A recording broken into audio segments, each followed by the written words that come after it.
네, 바로 앞자리에서 티가 나가지고. 네, 일단 이렇게 많은 분이 오실 줄 몰랐고요. 이렇게 많은 분이 와주셔서 너무 감사하고, 여러분들이 가지고 계신 연필이 있으신가요? 네. 그 연필 끝에 보면 미라클 펜슬이라고 적혀 있습니다.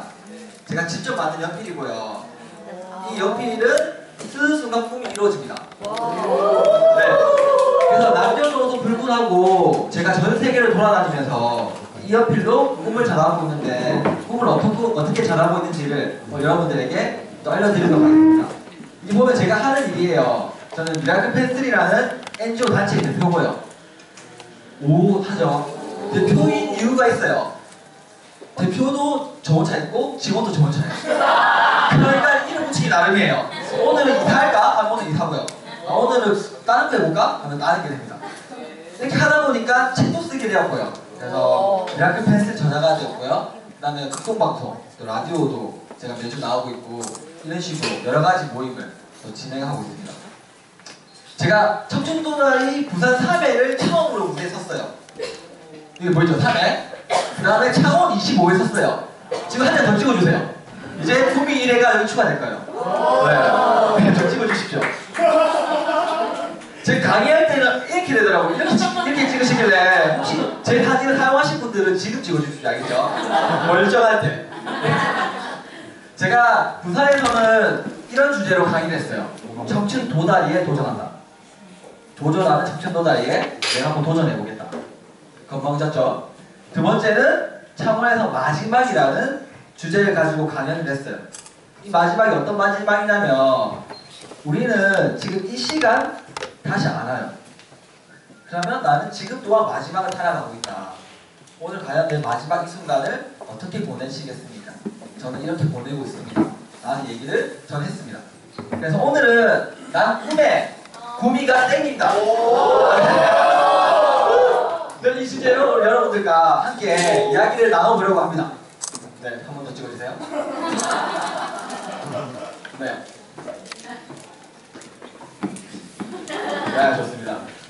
네, 저는 이렇게 저를 소개해요. 가장 낮은 곳에서 피는 꽃, 자랑스러운 한국인 안병조입니다. 반갑습니다. 제가 원래 자랑스러운 한국인이라는 말을 처음 써봐요. 이 말을 쓰는 이유가 있어요. 제가 어제 베트남에서 한국으로 왔습니다. 근데 베트남에 친구가 생겼어요. 근데 그 친구가 식당에 갔는데 이런 얘기를 하더라고요. 와, 외국인 진짜 많다. 근데 이거 한국말로 했어요. 한국말을 잘해요. 그래서 야, 나도 외국인이야. 아니, 넌 베트남 사람. 제가 태국에 가면 태국 사람. 그러니까 현지인들이 그렇게 생각을 해요. 자기들이. 너는 한국 사람 아니야. 우리 태국 사람이고, 우리 베트남 사람이고, 우리 캄보디아 사람이야. 그래서 저는 오늘은 여러분들에게 자랑스러운 한국인으로서 제가 어떻게 한국을 알리고 있는지에 대해서 여러분들께 이야기하도록 하겠습니다. 저는 어떻게 하면 나답게 살아갈 수 있을까? 어떻게 하면 스펙이 아니라 나의 스토리를 가지고 세상에 아름다움을 더할 수 있을까를 고민하는 청년이고요. 그 고민을 초등학교 5학년 때부터 했습니다. 그게 12살, 13살이죠. 지금 올해 30이 되었습니다. 이 고민을 단 하루도 쉬어본 적이 없어요. 나는 왜 존재할까? 나는 어떻게 살아가야 할까? 그 결과가 오늘 여러분들에게 전달해드리도록 하겠습니다. 이 표정이 굉장히 힘들어 보이지만 행복한 거예요, 맞죠? 왜냐면 저 일부러 웃는 얼굴을 안 넣습니다. 사람들은 희와 락일 때만 나라고 생각하고, 희하고 락일 때만 그것만 기억하려고 해요. 근데 노와 애도 나에게 주어진 감정이니까 그 감정을 얼마나 충실히 살아가냐에 따라서 내 하루하루의 스토리가 달라지지 않을까, 저는 그렇게 생각합니다. 저를 찾기 위해서 여러 가지 도전을 했습니다. 첫 번째 도전은 뭐냐면요, 3년 동안 천권을 읽어보자. 2015년 1월 1일부터 2017년 12월 31일까지 도전을 했어요. 실패했을까요? 성공했을까요? 성공했다. 네, 실패했다. 그래서 감사합니다. 저는 947번밖에 못 읽었어요. 그래서 저는 실패했습니다. 그쵸? 그런데 실패했지만 이런 생각이 들었어요. 내가 만약에 3년 동안 내가 성공할 수 있는 200번만 했더라면 200분 근처까지는 도전해서 성공했을 거다. 그런데 내가 이룰 수 없을 거라고 생각했던 1000번을 도전하니까 근처까지는 이루어지더라. 그럼 다르게 생각하면 내 모든 삶에 조금을 거대하게 잡아버리면 거기까지 못 도달하더라도 근처까지는 갈 수 있지 않을까 라는 생각을 가지고 있는데, 제가 부산 청춘도단이 3회 때 처음으로 밝힌 게 있습니다. 제 꿈이 뭐냐면 저는 노벨 평화상을 받는 게 꿈입니다. 제가 이제 다시 또 얘기하는데, 저는 노벨 평화상을 정말 받고 싶어서 얘기를 하는 게 아니라요, 받기 위해서 내가 하루하루를 어떻게 살아가고 어떤 마음을 가져야 될까, 그게 더 중요하기 때문에 저는 이런 목표를 향해 나아가고 있습니다. 그리고 책을 읽다 보니까 출판사랑 계약이 됐어요. 그래서 올해 6월이나 7월쯤에 미라클 펜슬이라는 이름으로 책이 나올 예정이니까 여기 계신 분들은 그냥 한 사람당 100분씩만 사주시면 아마 제가 베스트셀러가 되지 않을까라는 생각을 가집니다. 어떻게 하면 글을 잘 쓰고 책을 쓸 수 있어? 라는 질문을 굉장히 많이 받게 되었어요. 이게 베트남에 갔다 와야 됐잖아요. 이게 제 베트남 아침 풍경입니다. 아침에 일어나면 제일 먼저 책을 읽고 그 다음에 바로 글을 씁니다. 이게 굉장히 힘이 커지더라고요. 매일 꾸준히 쓰는 거. 오늘 나 글 써야지 절대 안 되더라고요. 왜냐면 페이지가 너무 많으니까. 오늘 내가 한 줄이라도 써야지 라고 아침에 눈을 뜨자마자 이렇게 자리에 앉으니까 가능해지더라 라는 생각을 가집니다. 그래서 여기 계신 모든 분들이 작가가 될 수 있고 작가가 되었으면 좋겠다 라는 생각을 저는 가집니다. 이분이 출판사 사장님이세요. 사장님이 제가 인도에 가 있을 때 전화가 오셨어요. 제가 전화를 못 받았어요. 그래서 카톡으로 이렇게 하더라고요. 당신이랑 계약하고 싶다. 그런데 이때까지 작가를 한 번도 만난 적이 없는데 너는 좀 만나야겠다 라고 해서 그럼 제가 한국에 돌아가면 대전으로 가겠습니다 해서 대전에 만났어요. 근데 이분이 이렇게 얘기하셨어요. 기분 나빠하지 마라. 너는 글을 정말 못 쓴다. 그런데 네 글에는 울림이 있다. 내가 네 글을 읽고 이런 생각이 들었다. 네 책이 출판되면 내 주변에 있는 모든 청년들한테 내 돈으로 사서 네 책을 선물해주고 싶다. 그래서 제가 읽고 싶은 말은 잘 살려고 하지 말고요, 나답게 살아가라. 이게 정말 큰 핵심이고요. 이렇게 저는 울림을 대한민국에만 국한시키지 말고 전 세계 모든 사람에게 울림을 줄 수 있는 그런 청년이 되고 싶다 라는 생각을 가지고 살아가고 있습니다. 여기가 뭐냐면 제가 이런 고민이 들었어요. 작년에 가수가 노래가 끝나면 마지막에 뭐라고 얘기해 주시죠? 앵콜. 앵콜. 맞죠? 오케스트라가 공연이 끝나요. 그 마지막에 뭐라 하죠? 브라보. 브라보. 앵콜. 이게 나오잖아요. 저는 작년에 이런 고민했어요. 왜 강사들은 강연이 끝나자마자 앵콜을 못 받지? 그래서 제 목표가 생겼어요. 나는 앵콜을 받는 강사가 되겠다. 그런데 이 꿈을 꾼 지 3개월도 안 됐어요. 제가 초등학교 200명 아이를 모셔놓고 열기 강연을 하고 이제 마치겠습니다 하면서 마지막 멘트를 치고 있는데 아이들이 갑자기 미친듯이 박수를 치기 시작했어요. 그리고 오늘 강연을 마치겠습니다 하고 인사하는 순간 고개도 들기 전에 앵콜 앵콜 앵콜 이렇게 외쳐주더라고요. 그래서 진정한 강연은 울림이 통하면 앵콜을 봐할 수 있구나 라는 생각이 하게 되었고요. 그래서 그 다음 강사가 무대에 올라왔어요. 제가 강의하지 말고 앞에 있던 강사가 또 할까요? 그 강사 실수했어요. 네, 앞에 그 강사 또 했으면 좋겠어요. 네, 하지 마세요. 당신 나오세요. 괜히 그분이 그만하셔가지고 자기 기분만 잡치고 강의를 잘하셨는지 잘 모르겠습니다. 아무튼 정말 원한다면 강연으로도 앵콜을 받을 수 있다를 몸소 경험한 청년이고요. 아까도 말한 것처럼 한국에만 이런 아이들이 있는 게 아니라 전 세계 수많은 곳에 울림이 필요한 친구들이 굉장히 많아요. 그래서 저는 인도네시아에 있는 아이들에게 한국말을 가르쳐줬습니다. 다들 그렇게 얘기해요. 한국말 어떻게 가르쳐줘? 제가 영어를 완전 못해요. 근데 우리는 어떻게 생각하냐면요, 다라, 뭐 오리, 뭐 토끼 이렇게 가르쳐주잖아요. 저는 한 명씩 나와서 상황으로 가르쳤어요. 부딪히면 아이씨 이게 하지 말고 괜찮아요? 뭐 이런 식으로 한국말을 가르쳐줬어요. 그랬더니 어떤 결과가 일어나냐면 기아대책해외교육사업이라는 사이트에 제가 처음으로 시작했던 이곳이 학교가 변화되어서 학교가 되었다는 기사가 올라왔어요. 뭔지 알죠? 내가 처음부터 나는 영어를 못하고 한국말도 잘 못하니까 나는 이들에게 한국어를 못 가르쳐줄 거야 라고 생각을 했더라면 시작이 안 됐겠죠. 근데 내가 할 수 있는 가장 작은 걸로 시작해서 이 아이들에게 도움을 줬더니 1년이 안 지나서 기가대책이라는 유명한 NGO에 기사를 실렸습니다. 아이들의 희망을 전해주는 학교가 만들어졌다. 그리고 제가 인도에 또 지인들에게 얘기를 했어요. 혹시 너희들 안 쓰는 펜 있으면 좀 모아달라. 그래서 인도에 가서도 강연을 할 수 있는 기회가 생겼고요. 제 꿈의 꿈 중에 하나가 그겁니다. 회계적인 강사가 되겠다. 네. 그래서 이렇게 인도에 있는 아프간 난민 친구들한테도 제가 어떤 사람이고 너희들은 어떻게 살아야 되는지에 대해서 얘기를 해줬습니다. 그래서 핵심은 이거였어요. 너희들은 대한민국이야. 꿈을 가져봐. 내가 도와줄게. 1950년도 대한민국에 전쟁이 일어났어요. 아이들한테 그런 얘기를 했어요. 대한민국이 너희보다 강할까? 우리 뒤에도 두 번째였어. 근데 우리가 잘나서 일어난 거 아니야. 역사상 유례없게 전 세계에서 엄청나게 많은 나라가 우리를 도와줬어. 그들이 우리의 손을 안 잡아줬더라면 우리는 지금 이 자리에 못 있어. 그러니까 나는 너희들한테 빚진 자야. 내가 한국을 대표해서 너희들한테 빚을 갚아줄게. 그러니까 너희가 힘들면 말해. 내가 아프간 같이 들어갈 테니까 아프간을 위해서 같이 힘을 합치자 라고 당당하게 한국말을 했습니다. 이렇게 이제 영어 잘하시는 분이 통역을 해주시고요. 그래서 이때 목표가 생겼어요. 내 입으로 자연스럽게 영어를 할 수 있도록 영어를 공부하자. 근데 돌아오자마자 그게 잘 안 되더라고요. 그래서 다시 한 번 더 리마인드해서 다시 영어를 공부해야겠다 라는 생각을 또 하고 있습니다. 이렇게 하게 된 이유가 있어요. 전 여행을 굉장히 많이 다녔어요.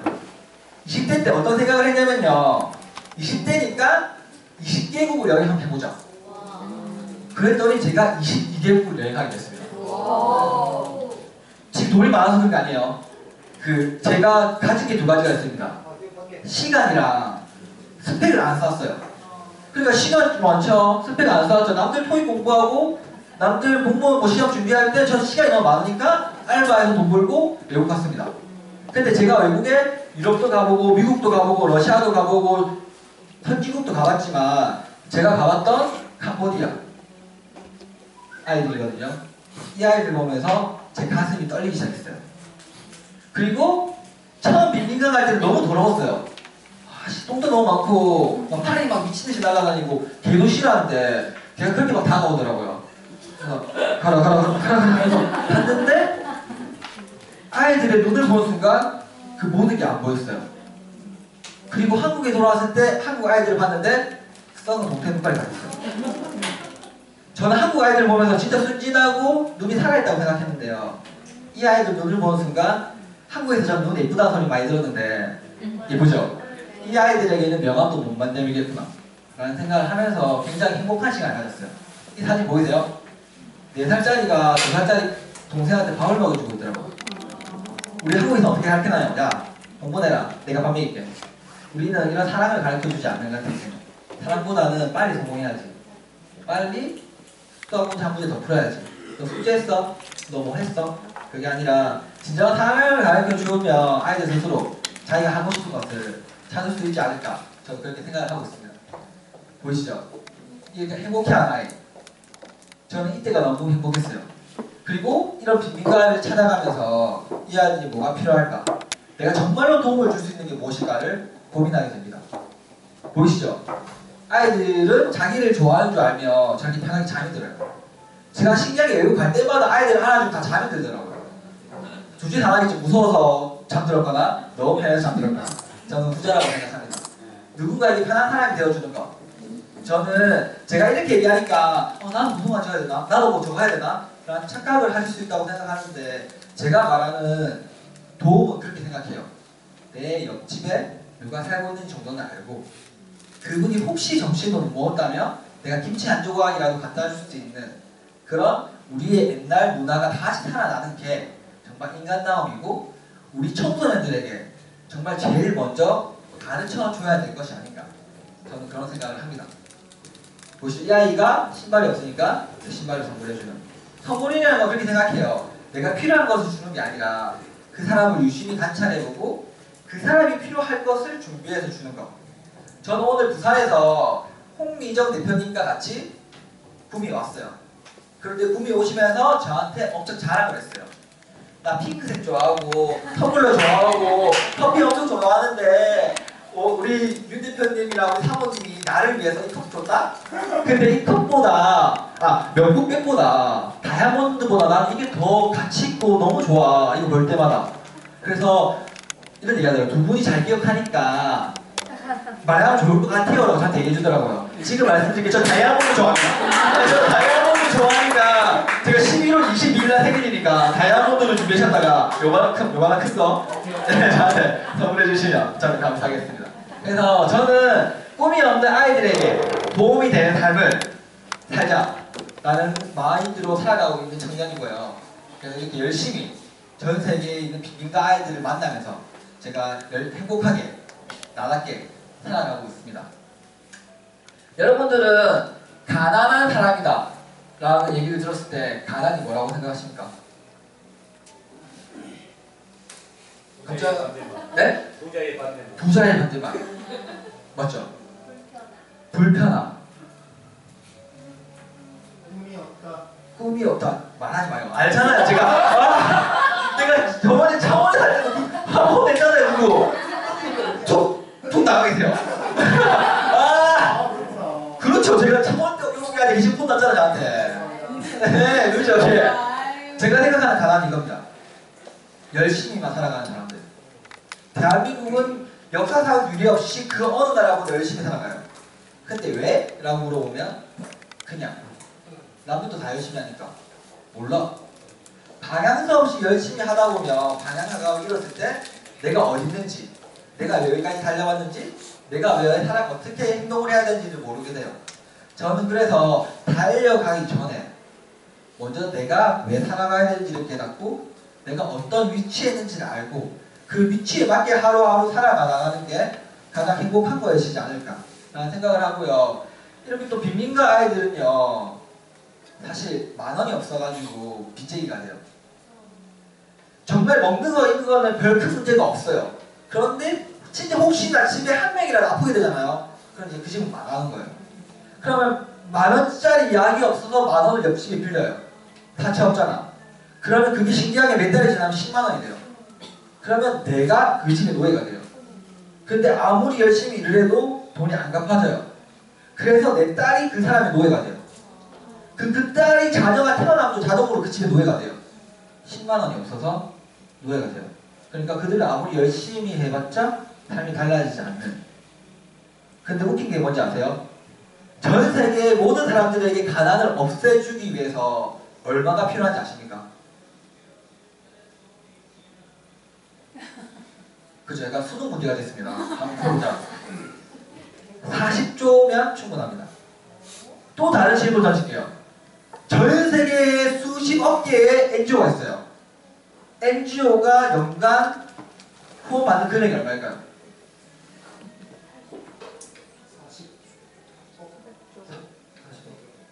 40조 이상. 저 경매하는 거 아닙니다. 네, 40조 이상 나왔습니다. 다음. 경매. 놀라지 마세요. 1,000조를 후원받아요. 근데 1,000조면 40조는 껌이에요.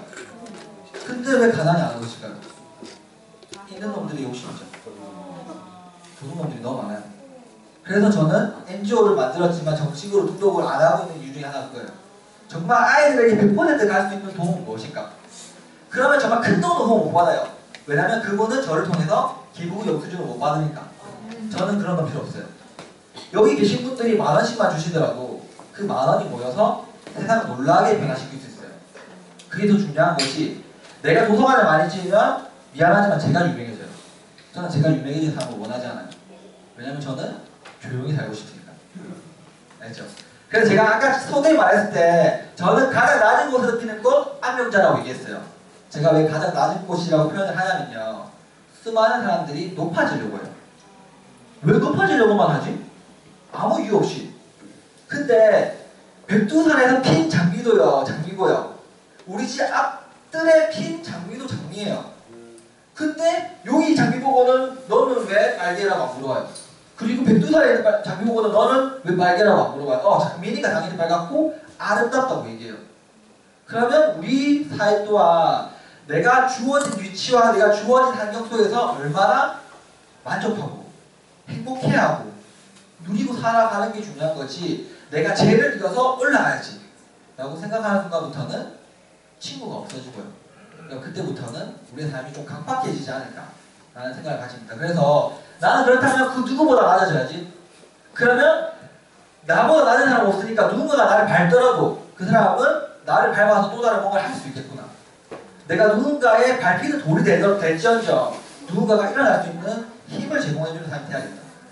그럼 언젠가는 내가 정말 힘들어서 쓰러져 있을 때 나를 밟고 올라섰던 누군가는 다시 내 손을 잡아주지 않을까. 저는 그렇게 생각을 하면서 살아가고 있습니다. 그래서 아까 처음 이거였어요. 제가 빈민가를 하도 많이 가다 보니까 풍선도 주고 비눗방울도 주고 장난감도 주고 돌아오면서 항상 뒤통수가 쎄했어요. 왜냐면 내가 비눗방울 줬다? 근데 내가 하고 나면 비눗방울 다 물어버렸어요. 그래서 다시 이걸 만들 수가 없어요. 그럼 내가 허황된 재미를 선물해줘 놓고 내가 돌아가 버리면 내가 얘한테는 쓰레기만 주고 오는 거구나. 내가 정말 쓰레기가 아니라 이 아이들의 삶을 변화시켜 줄 수 있는 무언가를 어떻게 제공할 수 있을까 라고 고민했을 때 연필이었고요. 그래서 제가 주변 분들에게 얘기했어요. 안 쓰는 연필이나 볼펜 있으면 다 후원 받겠습니다. 다 보내주세요. 이렇게 해서 저희 집으로 연필이 왔고요. 제가 일일이 다 이렇게 썼습니다. 나오나 안 나오나. 혹시 줬는데 얘가 안 나오는 펜 받으면 큰일 나잖아요. 4시간 동안 했습니다. 제가 가장 사랑하는 어머니와 함께. 이 뭐하노? 어머니 괜찮습니다. 저 펜 나오지 않았는지 확인하고 있습니다. 같이 하자. 어머니 좀 시간이 많이 걸릴 것 같습니다. 같이 할게. 나중에 하니까 아이씨 돈 줄게. 돈 좀 사라. 어머니 이건 가치가 있는 거기 때문에 돈이랑 바꿀 수가 없습니다. 그래서 어머니가 12시에 시작해서 새벽 4시까지 간의 수고로 이렇게 하나하나씩 해서 이렇게 포장을 했고요. 그래서 2000개의 희망을 제가 만들 수가 있습니다. 급하시면 빨리 전화 받아주세요. 집중을 불러시키지 마세요. 지금 몇 시간인데. 그래서 이렇게 인도 빈민가 아이들에게 펜을 전달하게 됐고요. 펜을 전달하면서 질문을 하더라고요. 너가 왜 이런 일을 하게 되었는지 좀 얘기해 줄 수 있니? 그래서 자연스럽게 세계적인 강사가 된다는 꿈이 이루어졌어요. 맞죠? 여기에는 10명 정도밖에 안 앉아있었어요. 그런데 인도 사람, 한국 사람, 스코틀랜드 사람, 그 다음에 일본 사람, 4개국, 4나라의 사람이 앉아있었어요. 맞죠? 저는 세계적인 강사입니다. 그리고 지금도 저는 세계적인 강사라고 생각해요. 글로벌 시대라고 얘기하면서 우리는 자기가 선 무대, 자기가 서 있는 곳을 낮게 봐요. 저는 만약에 오늘 구미에 왔는데 단 한 명의 청중에 앉아 있더라도 저는 이 에너지와 이 열정으로 강연을 할 거예요. 왜? 그 한 사람이 내 이야기를 들어주려고 왔으니까. 오, 감사합니다. 근데 지금은 한 명보다 더 많은 사람이 앉아 계시잖아요. 그러면 여러분들 또한 저한테는 세계적인 사람들이에요. 맞죠? 그래서 오늘 나는 또 하나의 꿈을 이루었다. 세계적인 꿈이에서. 그러면서 이렇게 이제는 제가 직접 만든 펜을 가지고 이렇게 전 세계의 빈민가를 돌아다니면서 아이들에게 희망을 전하고 있습니다. 보이시죠? 연필 받으면 아이들이 싫어할 것 같죠? 돈이나 줬으면 좋겠지. 근데 아이들한테 연필 주잖아요. 그 어느 때보다 눈이 초롱초롱해져요. 그리고 한동안 연필만 보고 있어요. 그리고 저를 쳐다봐요. 근데 눈이 벌개져 있어요. 근데 정신을 할 때 물어봐요. 나 친구도 있는데 친구도 줘도 돼요? 그럼 불러라고 해요. 그러면 친구들이 와서 펜을 주잖아요. 그럼 애들이 굉장히 행복해하더라고요. 웃기죠? 대한민국 학생들은 연필을 주면 아이씨 아 돈으로 주지 PC방 가야 되는데 라는 얘기를 해요. 공부가 하나 일이 되어버렸어요. 그러면 재미가 없어요. 이 아이들이요 왜 공부하고 싶은지 아세요? 자기야 비슷한 또래 아이가요 가방을 메고 학교 가는 모습을 매일 봐야 돼요. 그럼 어떤 생각이 들까요? 나도 쟤랑 같은 나이인데 나도 학교 가면 공부 열심히 할 수 있을 텐데 라는 생각을 하지 않을까. 또 저는 그런 생각을 합니다. 그래서 최근에 베트남에 갔다 왔거든요. 베트남에서도 접니다. 베트남 사람 아니에요. 이렇게 아이들에게도 연필로 이제 희망을 전하고 있거든요. 신기한 게 아이들이요, 제가 지나가면 툭 치고 가고 장난을 쳐요. 그래서 사실 사진 찍을 때는 둘 다 얼어있는데 사실 저한테 먼저 시비건 아이들이에요. 너 잘 걸렸다 와봐라 해서 펜을 주고 막 같이 장난치다가 사진 찍으려면 이렇게 되더라고요. 근데 신기해. 모든 나라 아이들이 나를 편하게 생각하고 쉽게 생각해주는 게 너무 감사하지 않을까. 그리고 지금은 저희 어머니가 그 말해요. 야, 니 어렸을 때 외국아처럼 생겨가지고 참 걱정 많았는데 네가 글로벌하게 생긴 이유가 있구나. 글로벌하게 통한다 이런다고 하면 야, 오히려 잘 된다 라는 얘기를 해주시더라고요. 저는 위로가 안 됩니다. 저는 자랑스러운 한국 베이스였으면 좋겠다는 생각을 합니다. 그래서 팬으로서 부족하다. 그래서 이제는 책을 선물해주자 라고 업그레이드가 되었고요. 그래서 이랬던 자리가 이런 식으로 공사를 거쳐서요, 이렇게 하나하나씩 건물이 만들어지고 있고요. 지금 이제 아이들이 책을 읽을 수 있도록 제가 이렇게 도와주고 있습니다. 제가 직접 또 인도 현지에 가서요, 어떤 책이 좋을까도 모르겠지만 일단 그림이 많은 책으로, 맞죠? 대한민국 어른들도 그림이 많은 책 보는 순간 야, 좋은 책 선물해줬네. 글자 많은 책 주면 언제가 읽어볼게 고맙다 라고 얘기하잖아요. 그래서 아이들 또한 제가 이렇게 그림도 많고 재밌어 보이는 책으로 혼수 제가 골라서 이렇게 시작하게 되었습니다. 많은 사람들이 그런 질문을 해요. 도서관 짓는데 많은 돈이 들지 않아? 어떻게 그 돈을 다 감당해? 패러다임이 바뀌면 충분히 가능해요. 자, 내가 도서관에 왔습니다. 도서관에 10만 부의 책이 있어요. 근데 결국에 내가 선택하는 책은 몇 권이죠? 한 권. 제가 10권을 꺼내왔다 하지만 동시에 읽을 수 있는 책은 몇 권이죠? 한 권이에요. 그러면 이곳에 한 권의 책이 있더라도 내가 읽게 되는 거죠? 도서관입니다. 그리고 건물을 지어야지, 책장을 넣어야지, 의자를 놔야지, 책상을 놔야지. 안 쓰는 공간인데 이거 좀 치웁시다. 여기에 책 한 권으로부터 도서관 시작합시다 라고 시작했기 때문에 우리나라 돈 2,000원으로 시작한 거죠. 그래서 이런 식으로 도서관이, 책이 엄청 많아 보이죠? 이분이 DP를 잘하셨어요. 다 세워져 있습니다. 근데 이 정도면 충분하지 않나요? 네. 혹시 아이들이 이 책을 다 읽었다, 너무 감사하죠. 그럼 또 돈을 보내주면 돼요. 더 많은 책을 살 수 있게. 근데 혹시 이 책도 안 읽었다 그러면 이제 그분 담당자한테 전화해야겠죠. 앞으로 책 못 주겠습니다. 이 책도 안 읽으니까. 그리고 도서관을 지을 때 이분이랑 항상 연락을 해요. 어떤 연락을 하냐면, 나 도서관 짓는 거 도와주세요. 첫 번째 질문은 그거예요. 내가 왜 당신을 도와줘야 되죠? 분명히 세상에는 도와줘야 될 게 너무 많아요. 근데 다 도움을 받으면 당신은 받는 데 익숙해집니다. 근데 진짜로 왜 도서관이 필요하죠? 이런 이유 때문에 필요합니다. 좋습니다. 그러면 2년까지는 제가 지원해 줄 수 있습니다. 2년 후에는 어떻게 관리할 겁니까? 그 계획이 나오면 제가 지어드리겠습니다. 일방적으로요, 도와주는 거는 그 사람들을 바보로 만드는 거예요. 그런데 그 사람들이 운영하고 관리하고 체계적으로 뭔가 선정할 수 있게 도와줘야지만이 진정한 도움이지 않을까, 저는 그렇게 생각합니다. 많은 사람들이 문제를 만나요. 왜 이렇지? 그래서 끝이 납니다. 그런데 저는 왜 그럴까? 라고 고민해봤어요. 왜 저 아이들은 가난해야 되지? 왜 나는 그렇게 잘난 것도 없는데 태어나자마자 입을 거 먹을 거 마실 거는 왜 걱정 안 할 수 있는 사이에 태어났을까? 다름을 봤을 때 틀림으로 접근한 게 아니라요, 오히려 다르네? 왜 다르지? 그래서 좀 더 가진 자가 좀 덜 가진 자를 도와줘야 되기 때문에 이런 현상들이 내 눈에 보이는구나 라고 저는 생각을 했습니다. 여러분들 또한 삶 속에 수많은 필름들이 지나갔을 거예요. 그게 우리는 과거라고 부릅니다. 근데 그 과거는요, 내한테 온 이유가 있습니다. 왜 왔을까?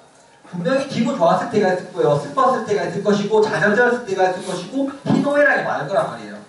그 필름 중에서 왜 그게 나한테 왔을까를 다시 더듬어 보시면 여러분들의 여러분들이 정말 가슴 설레는 일을 할 수 있지 않을까라고 생각을 하는데, 유현식 대표님이 약간 그런 말 했어요. 초등학교 때 꿔둔 꿈 말고 지금 당신의 꿈을 꿔라 라고 했죠. 저는 반대로 생각해요. 여러분들이 초등학교 때 정말 시간 가는지 모르고 뭐가 뭔지도 모르고 설레어서 막 미친듯이 했던 거를 다시 하십시오. 그럼 여러분들은 정말 어린아이처럼 순진하고 기쁜 하루하루를 살아갈 수 있지 않을까 저는 그렇게 생각을 합니다. 제가 아프간에서 아프간 친구들이랑 강연했어요. 누가 아프간 사람이고 누가 이런 사람이고 누가 한국 사람인지 모르겠죠. 이 강연을 들었기 전에 선생님들이 이 친구도 한국 사람이거든요. 이 친구한테 그런 얘기를 했대요. 아마 저한테도 했을 거예요. 근데 저는 영어를 못 알아들었기 때문에 저는 기억이 없어요. 우리 아이들은 꿈이 없어. 우리 아이들은 이기적이야. 우리 아이들은 아무도 아프가니스탄에 돌아가려고 하지 않아. 우리 아이들은 자기만 성공하려고 해. 이 얘기를 이 친구한테 했대요. 저는 그것도 보고 열심히 강연을 했어요. 아까 말해드린 것처럼. 나 너희들 돕고 싶다. 너희들 눈 어딨니? 여기 있대요. 너희들 코는 여기 있대요. 너희들 입은 여기 있대요. 나도 너희랑 똑같은 위치에 눈, 코, 입이 있어. 우리 나라라는 거에 더 한정 짓지 말고 사람으로서 같이 길을 걸어 나가면 좋지 않을까? 라고 여러 가지 강연을 했습니다. 그리고 제가 질문을 던졌어요. 혹시 너희들 꿈이 있니?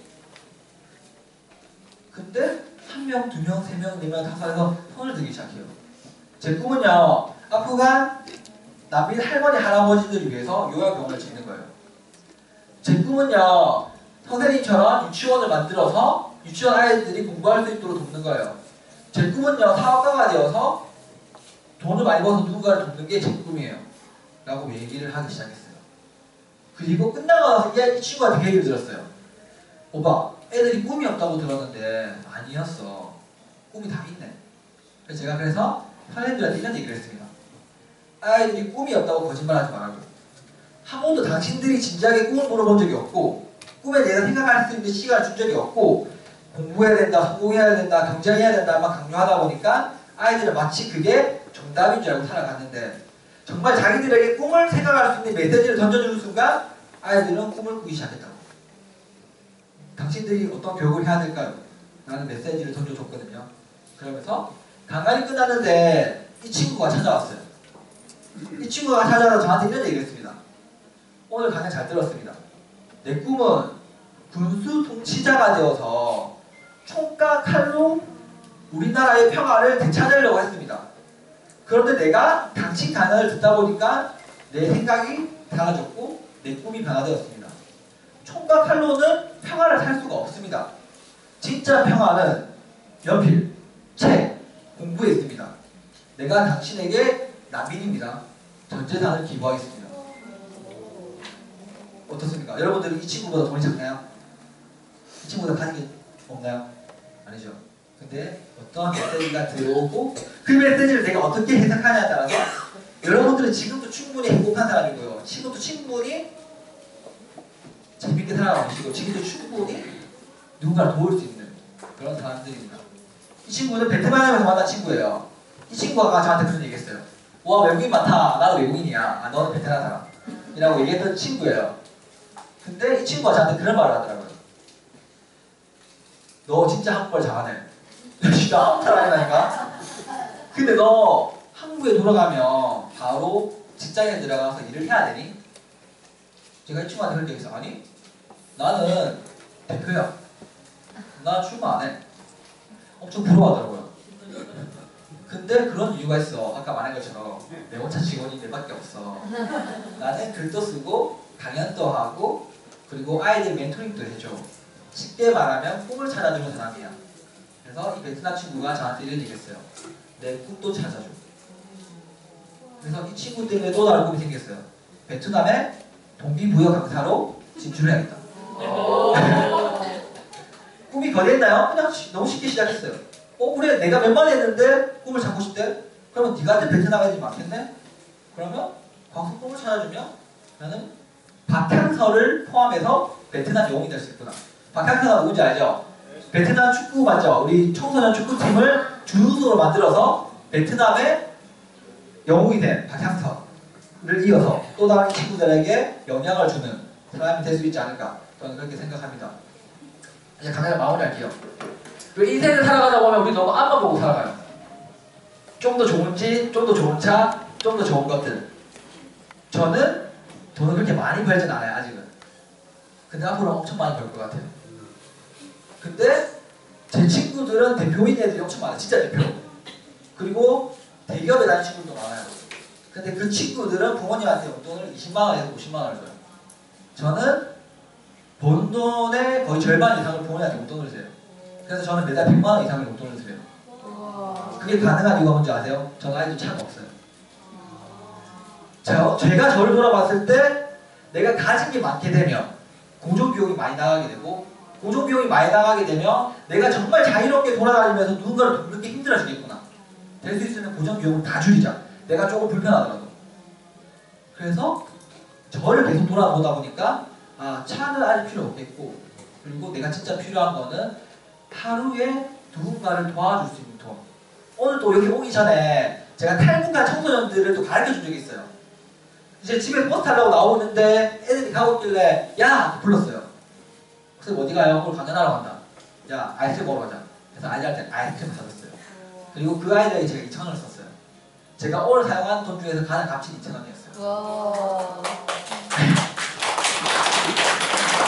이 아이들 보이시나요? 모든 아이들은 꿈이 있고요. 태어난 이유가 있습니다. 또 다르게 얘기할게요. 모든 사람은 어린 아이였습니다. 왜 그때의 시간을 어른인 척하고 살아가십니까? 어린 아이여도 괜찮아요. 그리고 나답게 살아도 손가락 할 사람 아무도 없어요. 있다면 등을 돌리면 저한테 손가락하고 있는지 안 보여요. 내가 너무 그 손가락에 시선을 집중하다 보니까 그 손가락을 보지 나를 못 보게 되는 거예요. 왜 우리는 옆 사람의 눈치를 봅니까? 진짜 눈치를 봐야 될 것은